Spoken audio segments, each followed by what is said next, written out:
So I left us hanging at the last, and in the last part, without really explaining why I'd put up this picture of Friedrich Nietzsche, the German philosopher.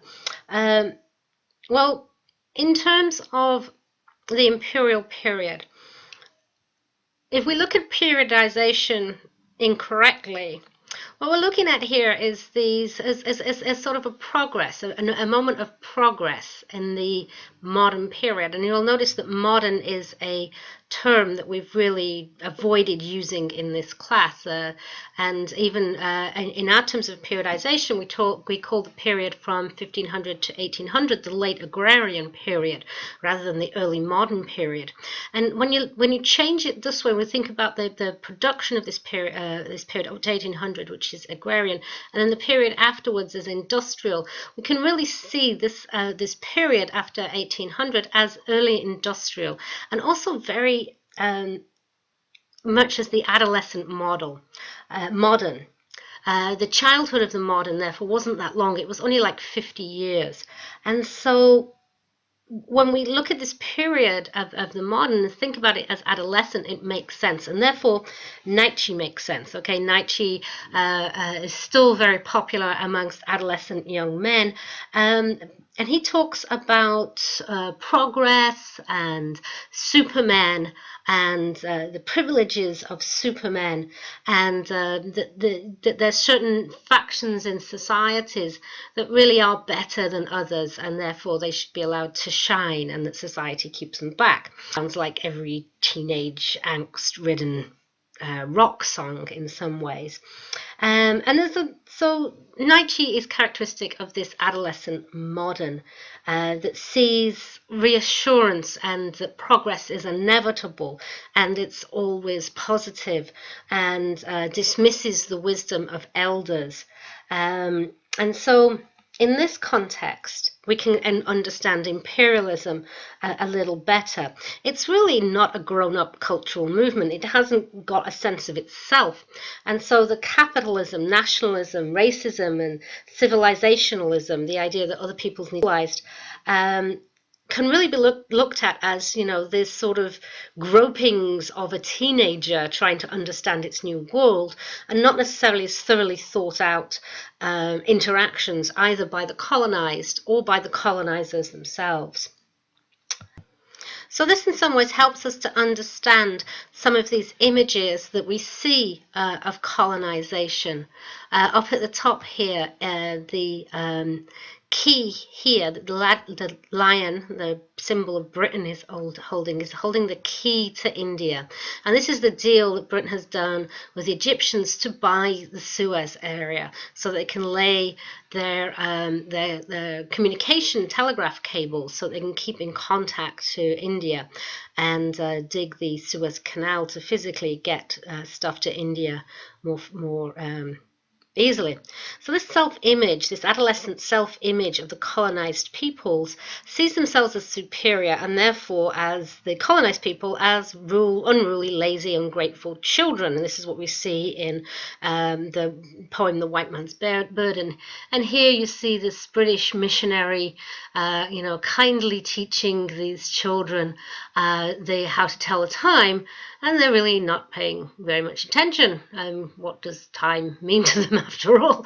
And they're more interested in grinning at the person painting the picture and playing ball and doing what children are much more interested in doing. And in this picture here, you see a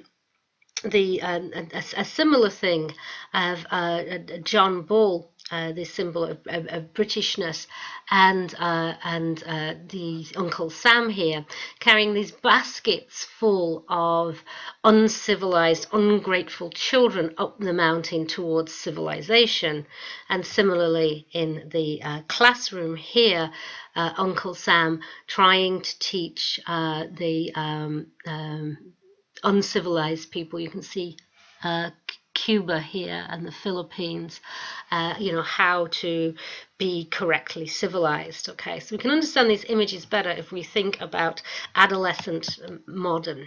Okay, so let's move on and have a quick think about our issues in doing world history here, and think about Post-Colonial Theory, and this is probably the first basic textbooks that I've ever seen that mentions post-colonial theory, because it is essentially quite a new theory, and it can only have come about after decolonization, so essentially after 1975, when the French finally gave up some of its colonies in Morocco and Algeria, which is where I've been traveling this summer, that historians have abandoned ideas about history that was imprinted with the context of imperialism, was imprinted with this context of European industrial progress, and that westernization was a good thing that had to inevitably come to other places.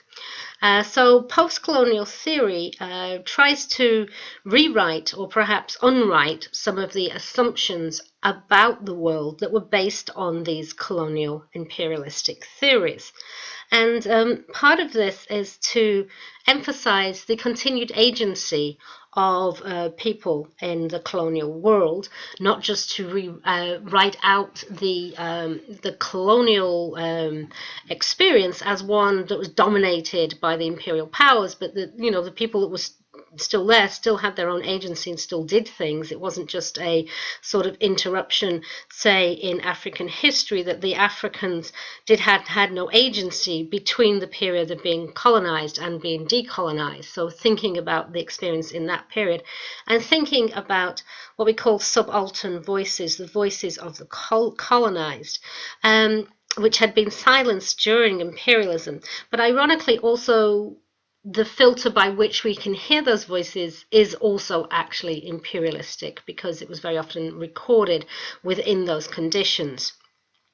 But the upshot of this is a testament not only to the long-lasting impact of imperialism trying to undo imperialistic thought from world history, but also to value the contributions to world history of newer, more global, less Eurocentric practitioners from around the world. Okay, so let's take a look at some of these tools of dominance and think about how different imperialistic structures work. In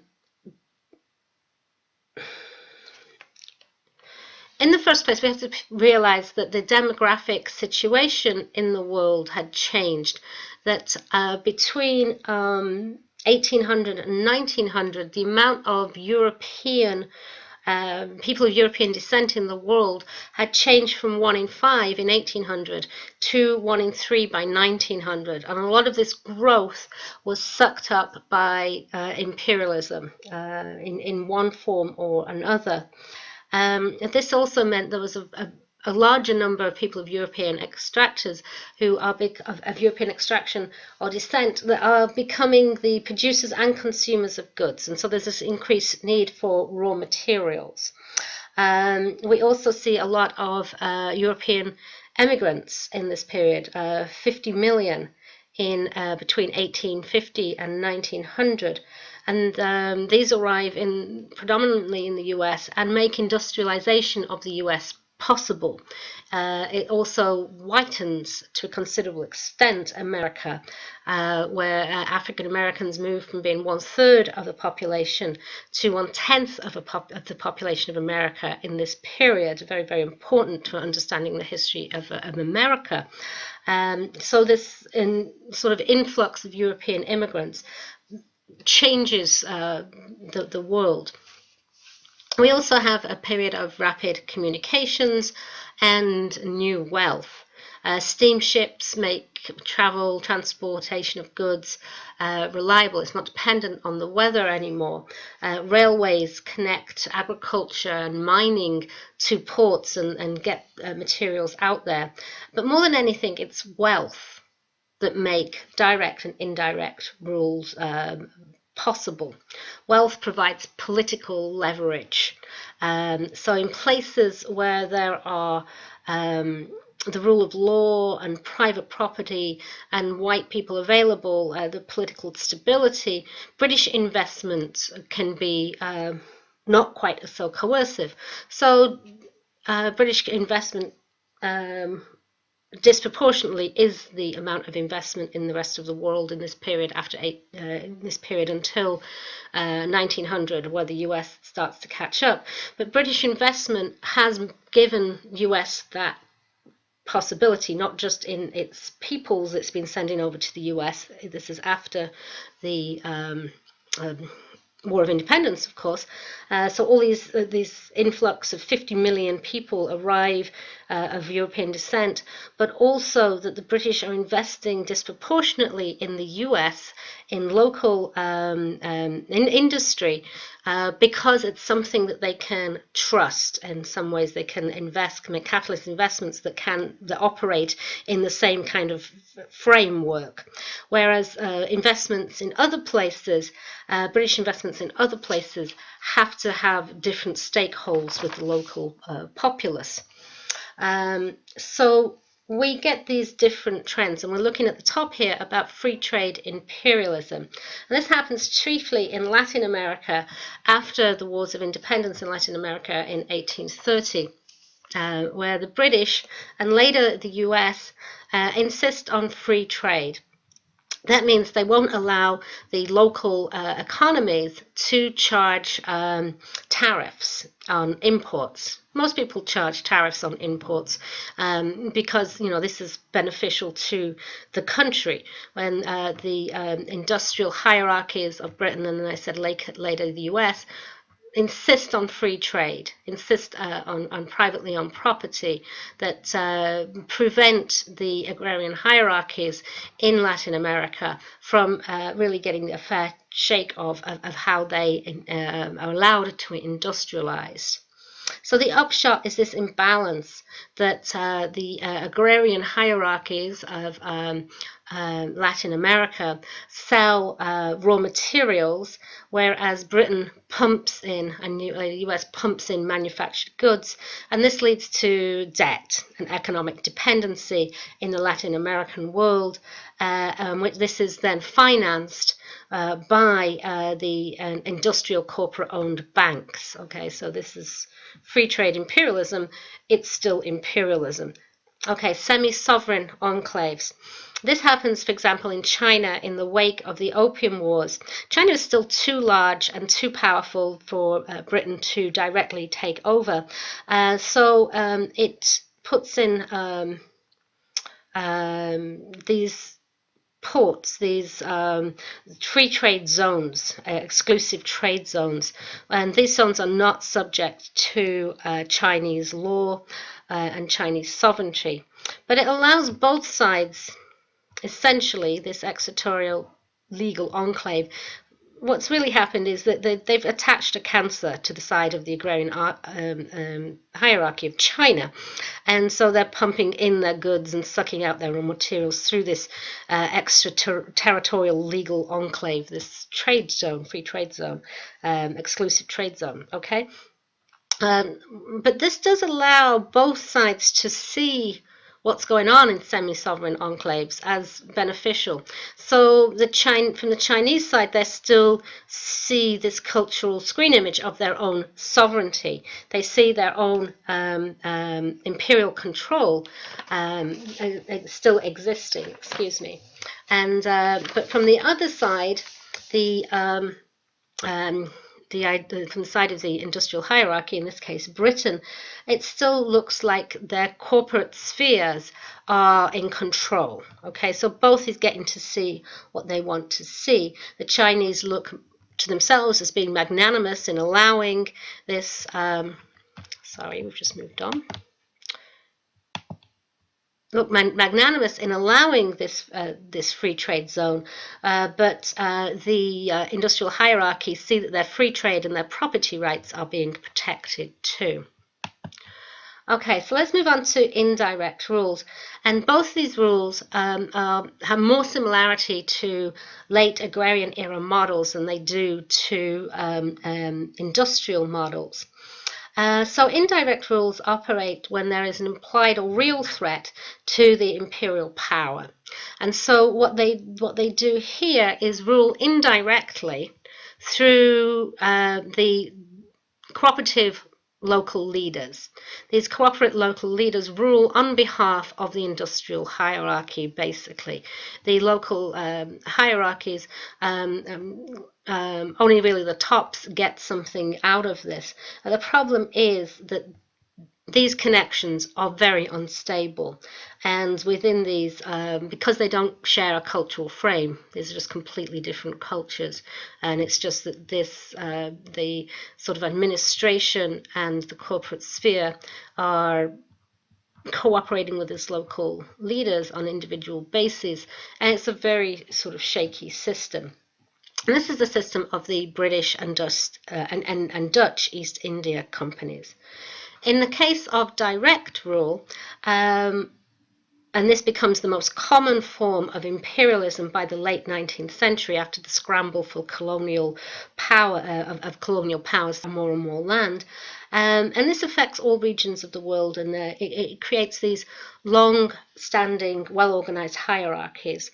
It affects well-organized, long-standing hierarchies such as Vietnam, as equally as it affects places, for example, in Africa, which don't have haven't even developed state-level societies. Of course, many places in Africa had developed state-level societies, and these places are equally affected as well. So in this example, the industrial hierarchy, let's call it Britain, but it could equally at this point be France as well, decides to put itself on top of what's there already. So it just, instead of, in this case, it would deal with the top. In this case, it's just replacing the top with its own ideas that, in this cultural screen here, that they're benevolent people bringing the benefits of colonization to incompetent natives. Well, you know, this may be easier argument to make in the case of Africa, and some places in Africa, not all of Africa, which doesn't have state-level societies. But in the case of a place like Vietnam, which has a long-standing cultural tradition and, you know, very, very well-established culture, this idea of incompetent natives that they can't rule themselves is just preposterous, and it's just there on the screen, because they're fooling themselves. But this is one of the important principles and patterns that attaches to imperialism, that what you tell yourself is reality is often more important than what actually is reality. Okay, so as we talked about in this free trade imperialism in South America, this is Buenos Aires, looks very, very French. It's one of the new global cities that show very heavy European influence. And what happens in these places is very often the peasants are allowed to keep their own land, although some places do develop large plantations as well. But the crops that are chosen are grown, change. So from growing subsistence crops, from growing food for the people, peasants are forced to grow cash crops for the benefit of the imperial power. So how does this happen?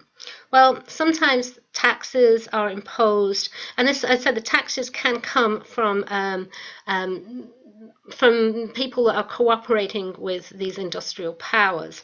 And so the peasants are forced to now grow cash crops in order to sell them, in order to pay taxes, so that they can keep their land in order to grow a smaller amount of food which they can eat. Okay, so this is how you extract cash crops from a traditional peasant hierarchy. Oh, and that's the laying of the cable. That's completely out of place, okay, but we have greater communications, okay. Another thing that allows this to take place, imperialism to take place, is of course in technology, weapons technology. And here we're looking at the Battle of Omdurman, in which these Sudanese Muslim soldiers are fighting against the British lines. The British have Gatling guns. This is a big gun here, and these are individual guns, and it's just a slaughter. And this is one example of how it's hard for the colonized people to know what to do. It's like if you were invaded by aliens. It's hard to know what to do. You probably would put on your best show and try to defend your country, as these warriors are doing. These Sudanese warriors are doing here. And we also see this sort of clinically less military in the ideas that people want to cooperate in some ways with imperialism power, because they see some benefits, and these benefits are very often educational or scientific or medicine. And you see this American school mom here with her Inuit Alaskan pupils. What the industrialized countries are often interested in are raw materials, to be able to extract raw materials. And this can happen in different ways. We've seen that these China is carved up with these different territorial trading posts put in there. And you can see the competitors here: Britain, France, Russia, Britain, Germany, France, Russia, Japan, all trying to get a little bit of the trade here. What you're looking at here is another conflict. This was the more sort of benign indirect rule of the British East India Company, changing overnight into direct rule by Britain of all of India as a result of a rebellion of the troops, the Indian troops that were employed by the British East India Company. And we're looking at here about how to extract materials. These women are growing cocoa for Western markets, have kept their own land, but are now being forced by taxation to grow cash crops. When it comes to brutal regimes, as I've said before, the Congolese suffered under Belgian control, and King Leopold of Belgium did a thing that was really against the whole idea of capitalism. So it shows how imperialism and capitalism can actually be in conflict, but also in cahoots at the same time. After the big conference in Berlin in 1885, he grabbed Congo, but then ruled it as his own private fiefdom. He set up this company, this dummy corporation, the Association International Africaine, but ruled it as his own private fiefdom, which was incredibly brutal. And even after the Belgian people said, "I'm sorry, Leopold, you need to sort of hand over your private fiefdom there," it was still had this reputation for incredible cruelty. So basically what they did is turn the Congolese people into chain gangs, and so had them harvest rubber and mine copper as prisoners. Okay, and the coercion involved beatings like you're seeing here, but also the chopping off of limbs of children or wives to force men to work on these chain gangs. The death count and damage done to the culture of the Congolese people is impossible to try to calculate. The very bad records kept. But we know this area of the world, the Congo, is incredibly volatile still, and a lot of this is a result of the former imperialism. So when we're talking about imperial ideas, this is key. This is an idea of scientific racism, okay? So we're looking here at 3 different types of skull that Europeans thought they saw. This is sort of what you project as your reality is more important than what actual reality is. Skulls do not have this massive variation, and so these are the 3 different types of skulls they thought they see, and they're mapping these around the world and setting up this idea that people really are that different. We can tell some differences between different skulls. But it really takes an expert to be able to distinguish between them, and that's slight, not this sort of huge sort of difference here. I mean, it's quite ridiculous. But this is what people saw. And when people are looking at each other across this great divide of industrial and agricultural worlds that had opened up so rapidly, they thought they saw different things. So on the colonized side, people could see the benefit of obtaining a Western style education, and that became a priority, and so some people buy into it for that. And on the other side, there develops this whole science of anthropology, where Western scholars think they can look back at themselves by looking at other more primitive populations and seeing them as, when they read these populations, they go back and live with, go over, not back, you can't go back in time, go over and live amongst these primitive societies. They can think they're seeing less evolved versions of themselves. But of course, this is all conditioned by racism. And so they're not actually seeing anything that's real or at all. Okay, so this is the idea of imagining the other, that scientific racism, the idea of exotic others, traveling to darkest Africa, meaning the place of the least Western Enlightenment knowledge, and where physically the blackest people are. Ideas of big game hunting, Teddy Roosevelt with his, vast shooting expeditions, as well as Rudyard Kipling's things like The Jungle Book, a Disney cartoon made into a Disney cartoon, bring exotic experiences into middle-class living rooms and schoolrooms. And some parts of it can seem quite benign. And I want to leave you with this image of Otter Benga, an African pygmy, and the horrible, horrible fact that this young man was put on display at the Bronx Zoo in 1904, next to a zoo, next to great African primates. And this is really what we need to think about when we think about imperialism and the damage that imperialism did in the short period that it was around, 100 years, drop in the ocean in terms of human history, but the damage that it did, because this is the essence of adolescent modern sensibility, that not being able to read images properly, of being very mistaken about other things. So again, this is Ota Benya, this African pygmy young man who was put on display at the Bronx Zoo in 1904.